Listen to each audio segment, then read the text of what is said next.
ایمان کو مضبوط کرنا ایک ساتھ میرے پاس ایک خیال تھا جسے میں شیئر کرنا چاہتا تھا۔ کھلے فتنوں کے اس دور میں جن سے مسلمانوں پر مسلسل بمباری کی جاتی ہے، بعض اکثر یہ کہتے ہیں کہ ان سے بچنے کی کلید دور ہو جانا ہے، جیسے کہ اسلامی قوم میں منتقل ہونا، خود کو اور اپنے خاندان کو الگ تھلگ کرنا، جیسے کہ گھریلو تعلیم۔ اگرچہ یہ ممکنہ حل برے نہیں ہیں، کیونکہ یہ دنیا کے فتنوں اور فتنوں سے بچنے میں ایک حد تک مدد کر سکتے ہیں، لیکن یہ بنیادی حل نہیں ہے۔ فرار کی قسم کی ذہنیت کو اپنانے میں مسئلہ یہ ہے کہ جب تک کوئی اپنے خاندان کے ساتھ الگ تھلگ غار میں نہ جائے اور کبھی ابھرے نہ ہو، ان فتنوں اور فتنوں سے مسلسل بچنا ممکن نہیں ہے۔ جلد ابدیر ایک مسلمان کو کسی نہ کسی شکل و صورت میں ان کا سامنا کرنا پڑے گا۔ مثال کے طور پر، اس میں کوئی شک نہیں کہ واحد صنف کے اسکول مکس اسکولوں کے مقابلے اپنے نتائج میں بہتر کارکردگی کا مظاہرہ کرتے ہیں۔ پھر بھی ایک دن ضرور آئے گا جب ایک طالب علم اپنی زندگی کے دوران مخالف صنف کا سامنا کرے گا۔ سوشل میڈیا کے اس دن اور دور میں کسی کو شیطانی فتنوں اور فتنوں میں پڑنے کے لیے اپنا خوابگاہ چھوڑنے کی بھی ضرورت نہیں ہے۔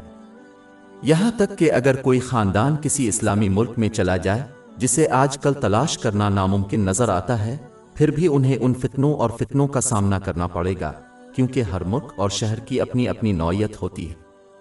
کیا حاجی اور مسافر کو وہ ظلم اور ناانصافی نظر نہیں آتی جو مکہ اور مدینہ میں بھی ہوتی ہے؟ یہ اکثر دیکھا گیا ہے کہ جب زیادہ روایتی ممالک سے آنے والے مسلمان مغرب کا سفر کرتے ہیں تو وہ اکثر ان مسلمانوں کے مقابلے میں گناہوں کے فتنوں اور فتنوں میں گہرے ہوتے ہیں جو مغرب میں پیدا ہوئے اور پرورش پائے۔ اس کی وجہ یہ ہے کہ یہ غیر ملکی مسلمان جو زیادہ محدود اور روایتی زندگی گزار رہے ہیں، جب مغرب میں داخل ہوتے ہیں تو فتنے ان پر طوفانی لہر کی طرح ٹکراتے ہیں، اور اس کے نتیجے میں وہ ان میں پیدا ہونے اور پرورش پانے والوں کی نسبت آسانی سے پھسل جاتے ہیں۔ فتنوں اور آزمائشوں۔ اس لیے فرار کی قسم کی ذہنیت کو اپنانا آج کے دور میں عملی نہیں ہے۔ ان فتنوں اور فتنوں پر کامیابی کے ساتھ قابو پانے کی بنیادی کلید، جیسا کہ اسلام نے اشارہ کیا ہے، اسلامی علم کو سیکھنے اور اس پر عمل کرنے کے ذریعے مضبوط ایمان کو اپنانا اور آنے والی نسلوں کو یہ رویہ سکھانا ہے۔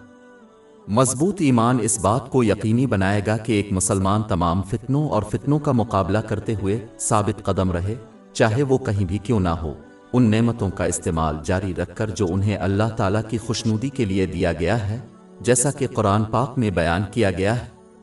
حضور نبی اکرم صلی اللہ علیہ وآلہ وسلم کی روایات۔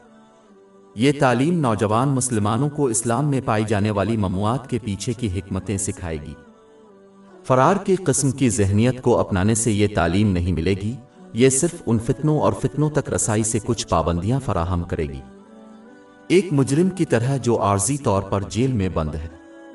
مجرم کی رہائی کے وقت وہ اس وقت تک جرم کی زندگی میں واپس آ جائیں گے جب تک کہ وہ اس کے خلاف تعلیم حاصل نہیں کر لیتے۔ اسی طرح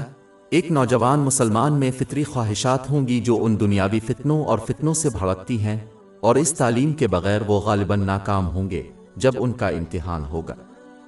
جب کسی شخص کو محض اس کے پیچھے حکمتوں کے بغیر کسی ممانعت کے بارے میں بتایا جاتا ہے تو وہ ممانعت پر عمل کرنے کا امکان کم ہوتا ہے اور اس میں دھوکہ دہی کا امکان زیادہ ہوتا ہے، جبکہ جو شخص حرمت کے پس پردہ حکمتوں سے واقف ہے وہ اس پر عمل کرنے کا زیادہ امکان رکھتا ہے۔ مثال کے طور پر، جسے شراب کے منفی پہلوؤں کا علم ہو، جیسے کہ کسی کی جسمانی اور ذہنی صحت کو پہنچنے والے نقصان، اس کا جرائم، جھگڑوں، لڑائیوں اور حملوں سے مضبوط تعلق ہے، اس کا لوگوں پر مالی اثر اور دیگر منفی نتائج ہیں۔ نشے کا عادی بننا، جیسے کسی کے رشتے اور زندگی کو تباہ کرنا، اس سے دور رہنے کا امکان اس شخص کے مقابلے میں زیادہ ہوتا ہے جو ممانعت کو جانتا ہے لیکن اس کے پیچھے کی حکمتوں کو نہیں جانتا۔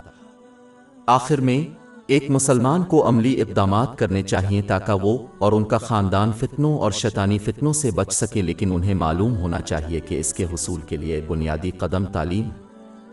قرآن پاک کو سیکھنا اور اس پر عمل کرنا، اور نبی اکرم صلی اللہ علیہ وسلم کی سنتوں کو سیکھنا اور اس پر عمل کرنا، تاکہ کوئی شخص اسلام کی ممانعتوں سے بچنے کے پیچھے کی حکمتوں کو سمجھے اور اپنے ایمان کو مضبوط کرے۔ یہ اس بات کو یقینی بنائے گا کہ وہ ہر حال میں اللہ تعالیٰ کی فرمانبرداری جاری رکھیں گے، جس میں ان نعمتوں کو استعمال کرنا شامل ہے جو اس کی رضا کے لیے دی گئی ہے۔ باب 15 الحجر آیات 39-40۔ ابلیس نے کہا، اے میرے رب، چونکہ تو نے مجھے گمراہی میں ڈالا ہے، اس لیے میں ضرور زمین پر ان کے لیے یعنی انسانوں کو خوشنما بناؤں گا اور ان سب کو گمراہ کروں گا سوائے ان کے تیرے مخلص بندوں کے۔ ہماری ویب سائٹ www.sheikhpod.com پر 400 سے زیادہ مفت e books, audio books, infographics, podcast اور بلاگ دستیاب ہیں۔